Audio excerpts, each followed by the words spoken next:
We are not punishing ourselves because you've had a hard time or you made a major mistake or like XYZ is happening. We're not punishing. You have to experience joy and play in your life. And if you are not, you need to work it into your everyday. It can be small, it can be big, but don't save it just for the holidays or for vacation or for when you hit this goal.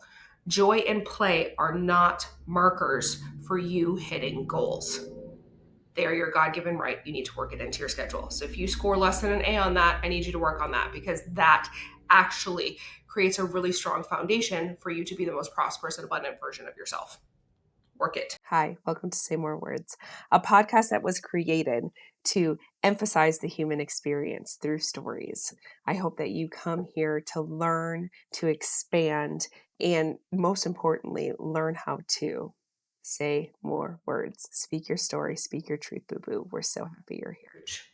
Okay. Hi, everybody. Welcome back to Say More Words. I'm super excited. I'm trying to fix my mic. Hang on. Sorry, friends. I am super excited to have you back in this space. Listen, the Mercury was retrograding, and I recorded an entire episode last week to go live last week, of course. And the tech on my side fucked up. Like, I don't know what happened to my mics. I don't know what happened. And then I threw a toddler tantrum and then decided not to release anything last week. So that's why the Mercury was retrograding, but the hangover is almost over. And here we are, friends. So let's try this episode again. Okay. Song of the day is Golden. It is from K-Pop Demon Hunters. If you don't have a kid who is a preteen or to like the age of 5, it is on Netflix and has exploded. People are like, my kids are absolutely insane over this movie. And the messaging in it is just so good. Like, I was listening to the music with them for a while, but then I watched the movie and then correlated the movie with the songs. I'm telling you. But Golden, go listen to it, because she talks, there's a line where she's like, I was always blamed for being the problem child, but now that's how I get paid. Boss. The messaging in the movie is really good about like defeating demons, whatever. Just go listen to the song. It's just good. I've never steered you wrong on a song of the day ever, and this isn't one of them. Okay. Now, to go along with the theming of the last few weeks, and for those of you who don't live in Texas and don't start school super early, we start school early in August because it's 10,000 degrees out and the devil has sat his butt on the state of Texas. So we can't do anything anyways. So we just send our kids back to school early. We get out early in May. Anyways, back with the back to school theme, because I think a lot of people are going back to school in the next few weeks. We're going to talk about your back to school schooling. Whether you have kids or not, back to school really does affect a lot of different things. You may not have kids, but you work with somebody who has kids, or like you have clients who have kids. Just things become a hot mess during back to school season. It just does. But I want to take this time to kind of go through what I call life's report card with you on things that you need to be recentering on, because this great recentering happens after Labor Day. I love fall. It is my most prosperous time of the year, I think, because I love it so much and I'm just so freaking happy that just like money starts to pour in and it's lovely and wonderful. But like the world starts to calm down. Everyone's like working regular hours again. Things just start to make sense. My industry explodes because everybody's going to conferences. So I'll see you on stage somewhere near you. But as we're transitioning through seasons, or we're transitioning through different parts of life, or we're transitioning people in our lives through different seasons, we don't ever pause. And we've talked about the pause before, right? You have to pause in order to recenter and kind of think about your life and what you want to do and all of those things. But we don't pause enough. And so I'm taking this time to look at like what your report card of life is and how you're playing nice with you, and basically just like a check-in with yourself. Like, let's have that honest, I'm having an honest moment with myself, and I'll show you about it in a second. But just having that honest check-in with yourself on like, am I doing things that are moving me forward? Am I having a lot of negative self-talk? Am I stuck in the notion that things aren't working and will never work? Like, what are you doing with your life? So I have 10 different categories. And some of them are like combined. So like, you know, but category number 1, boundaries. Where are you at in your life report card with boundaries? Are you being a pushover? Are you being a people pleaser? Are you asserting firm boundaries and then people are still stepping all over them? Like, boundaries are a symptom. And people don't really like to hear that, but they really are. Like, your inability to set firm and strong boundaries and to stick with them is a symptom for something deeper with yourself. We think it's the other people, right? Like, but the thing is takers don't know how to stop taking. They just don't. And if you're a giver and you don't set strong boundaries, you're going to give, and then all of a sudden you're exhausted and you hate everybody. But like, boundaries are a symptom for something so much greater. And typically it's avoidance, right? You're typically avoiding something. Maybe it's hard conversations or something in your life when you aren't firm on your boundaries. So rate yourself on how your boundaries look right now. And if they don't look really good, you need to start thinking deeper on why they don't look very good. People like to point fingers too. Let me just say this antidote. People like to point fingers to the other person when they step all over your boundaries. And it's actually not the other person's fault. Like, people should not overstep your boundaries. Let's be honest. Okay. They should not overstep your boundaries. But your inability to stop them from overstepping the boundaries is actually the problem. That's actually the problem. You need to have your boundaries. 2, and quite honestly, the most important category, so I don't know why I didn't put it first, but joy and play. Like, where do you rate that in your report card of life? Like, are you experiencing joy every day? Are you playing every day? Are you laughing every day? Are you looking for things? And there's plenty of episodes in every season of this show about joy and play. Okay, I'm not going to get on that again. But what I am going to get on is, if you are not doing those things, why? Why are you punishing yourself? Why are you not living? I recently was at a conference, and I might have talked about this during my last podcast. And if I did, whatever, I don't care. You get to hear it again. And Grant Cardone was talking about how he's like, I hope you die multiple times before you die. And I was like, oh, that's deep. Like, I mean, of course, it's Grant Cardone, so of course it's deep. But the deeper level of that is, you should die multiple times in your life and be rebirthed and reborn again. And we don't give ourselves that space. We don't give ourselves space to pause and check all of these habits and things like that. But also, when we die, and sometimes like our deaths are very tragic, like the death of the old you to birth the new you, it's not always fun. And so while you're birthing this new version of you, what I find a lot of times when people are working with me is they're birthing a new version of themselves, and they're doing the really, really hard things, and then also punishing themselves for doing the hard things. And it's like, no, you're supposed to be doing these hard things. You're supposed to be reborn, but you're not supposed to punish yourself in the process. That's not it. We are not punishing ourselves because you've had a hard time or you made a major mistake or like XYZ is happening. We're not punishing. You have to experience joy and play in your life. And if you are not, you need to work it into your everyday. It can be small, it can be big, but don't save it just for the holidays or for vacation or for when you hit this goal. Joy and play are not markers for you hitting goals. They are your God-given right. You need to work it into your schedule. So if you score less than an A on that, I need you to work on that, because that actually creates a really strong foundation for you to be the most prosperous and abundant version of yourself. Work it. 3, self-care, similar to play. And I'm not talking like, I mean, I guess I kind of am talking your facials and your massages and your nails and taking care of yourself. Yes. But like, self-care is actually also like making sure you drink your water and that you're getting plenty of sleep and you're not doom scrolling every day and that you create new interests. There's so many people who think like, well, self-care is I'm just going to buy this candle and all of my life is going to change. And boo, I have bought so many candles wishing that that was the case. I wish that I could light a candle and change my whole life. But so far, I have not found the black flame candle that is going to do that. Okay. I haven't found it.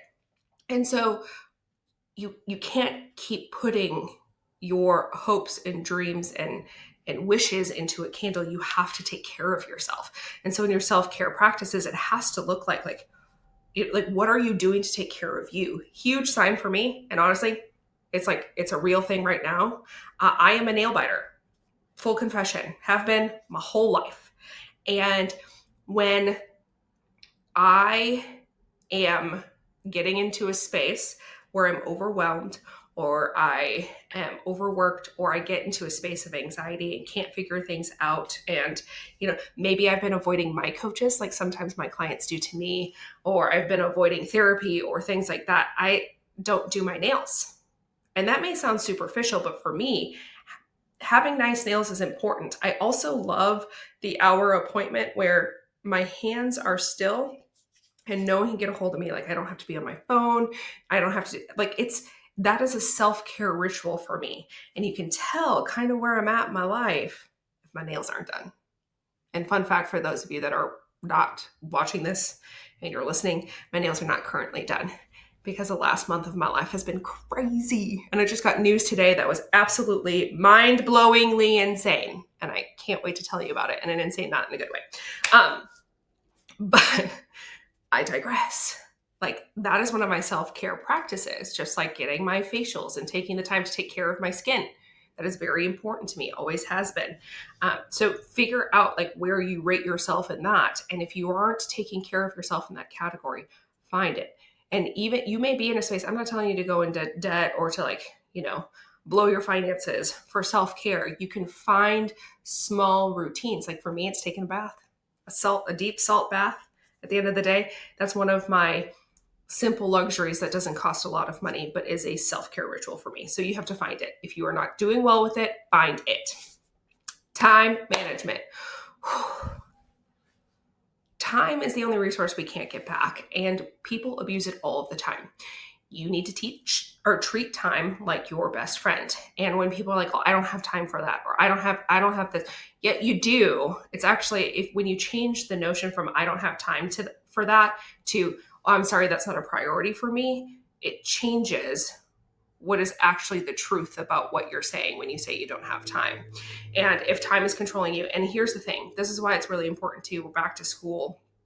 But as adults, it's not so much back to school. I love back to school because of the routine, but it's getting out of the summer routine. I heard a psychologist speak recently, and they said that as adults, we get the dopamine and the endorphins and we want to do all the things and go to the lake. Yes, because it's nice outside finally, but we have been ingrained and trained that that is the season to feel joy. And so even though we have jobs and things to do, we still act and show up like children who have the summer off when that's not necessarily the case. And when you think about that, you're like, geez, like, I don't know why summer is insufferable, especially here in Texas. It's just hot. It's just awful. Like, why is that the season we've decided that's going to be like all love and joy? I hate it. Why can't it be fall? For me, it's fall. Fall is my season of love and joy. But I digress. I'm going to bring it back with the freedom run of summer. Then all of a sudden fall hits and we're like, oh God, I'm still living like it's summer. I'm still living like I'm at the lake and my time is out of control. Get back into a good relationship with your time during this season. Like if everything feels crazy and hectic, start tracking your time. Start tracking how you're spending your time. And if you want a sheet, send me an email. I am happy to send it to you where you can track your time and you can see how you're spending it. You'll probably realize you're doom scrolling a lot, or like you're still in summer vacation brain. And it's so easy to bring yourself back once you realize how much of it you're wasting. 5, financial literacy. Like, where are you at, boo? Like, have you checked in with yourself? Are you struggling and you need to figure something new out? Are you ahead in your goals? Where are you in that relationship with money? And money is an energy. Plain and simple. There is a book called The Soul of Money. And if you've never read it, I highly suggest you read it. I can't even remember who it's by. It's on my bookshelf over here. But it talks about the energy of money, and people will use their finances as a form of punishment as well. They will they'll punish themselves, or they'll overspend, or they'll, and especially with the summer. Oh, like so many people overspend during the summer. So like if you're in that space, check in with yourself on that and see where you need to make improvements, where you need to show up for yourself, and how you can show up stronger in that space. 6, here we go. Emotional regulation. Where are you at, boo? Are you happy? Are you sad? Are you up and down? Are you all over the place? Like, this is a really important category to check in with yourself daily. Like, how am I feeling? For women, like there's so much research done these days about hormones and how, like, for women, it affects our emotional ability to show up and regulate all these different things. And I actually really am hoping I'm going to have my friend, Dr. Sarah Hill, who is a psychologist who studies hormones and how it affects your body, on the show, because she's phenomenal.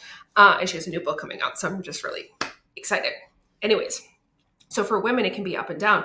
Men go through a hormonal cycle every 24 hours. So like, that's why they are more regulated, because it cycles much more quickly. But you should be tracking your emotionals, or your emotionals. You should be tracking your emotions pretty regularly and like checking in with yourself. That's why journaling is so important.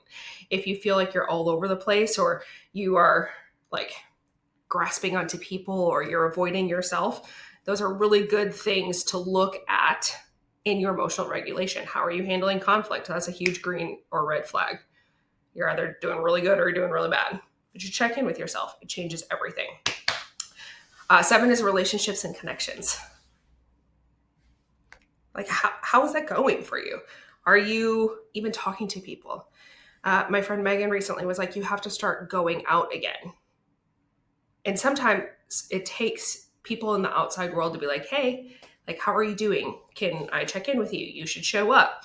Because we can get into this space where we just become homebodies, or we don't want to do anything, or we don't want to make new connections or new relationships. And there are people out there who like actively want to die when they hear about how many people I talk to all of the time, every week. And that's fine. I am a true extrovert, hand over my heart, and I need my people. So if you are an introvert and you're like, I would rather die than make new connections and meet new people all the time, fine. But like, how are your relationships now? When's the last time you picked up the phone and talked to one of your friends?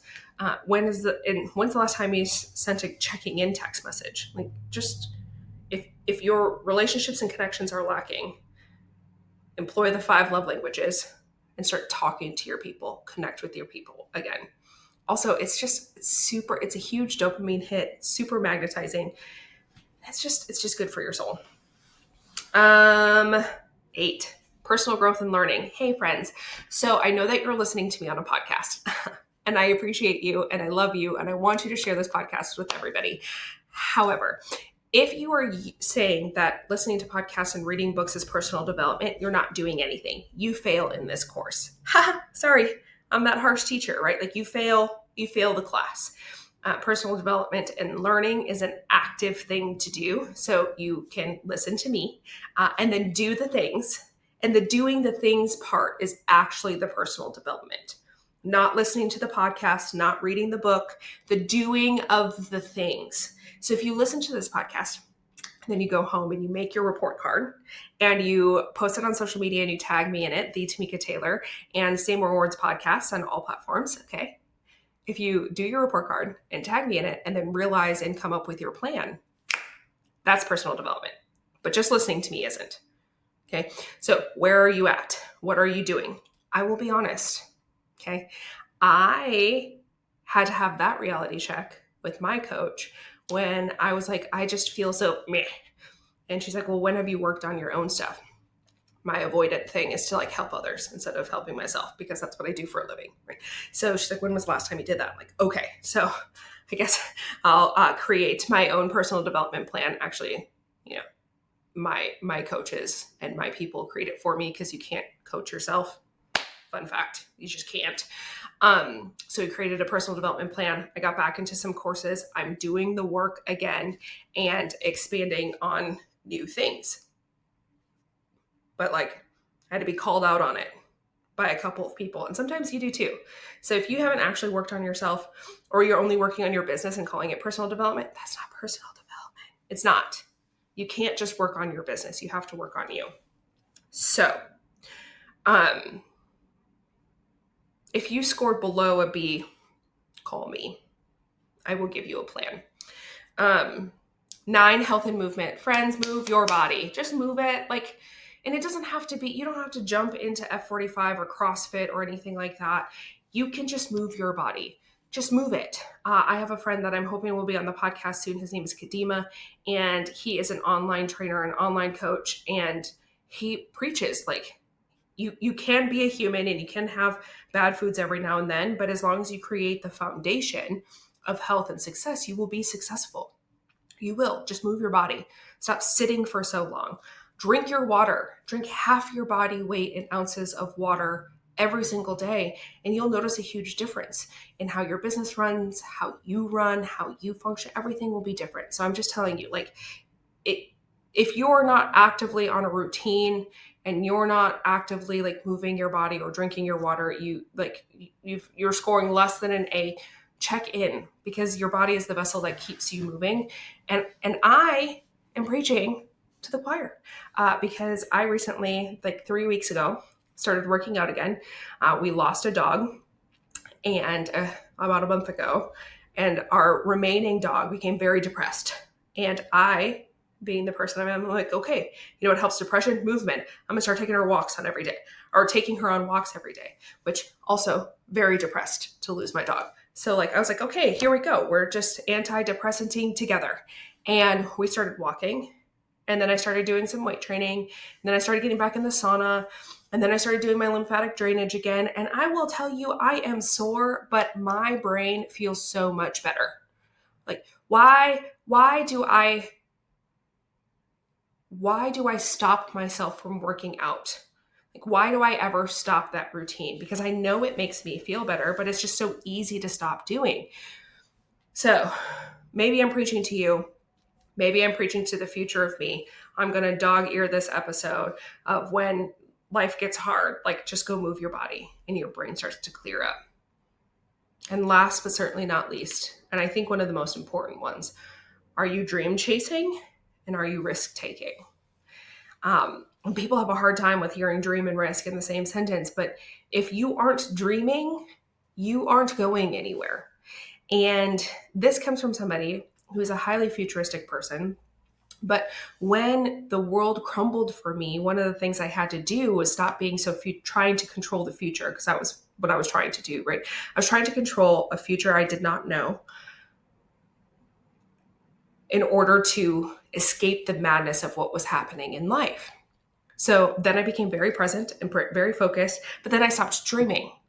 And you can't go from one extreme to the next. You have to find that middle, right? We have to be present in our everyday. We have to know our goals, but you also have to have dreams. You have to have desires. Like, again, I don't want you to only die at the end of your life. I want you to have multiple deaths and multiple rebirths into this new version of yourself, this new powerful version of you. And you can't do that without dreaming. And if you're going to dream, share your dreams with people who are safe. Share it with people who are safe.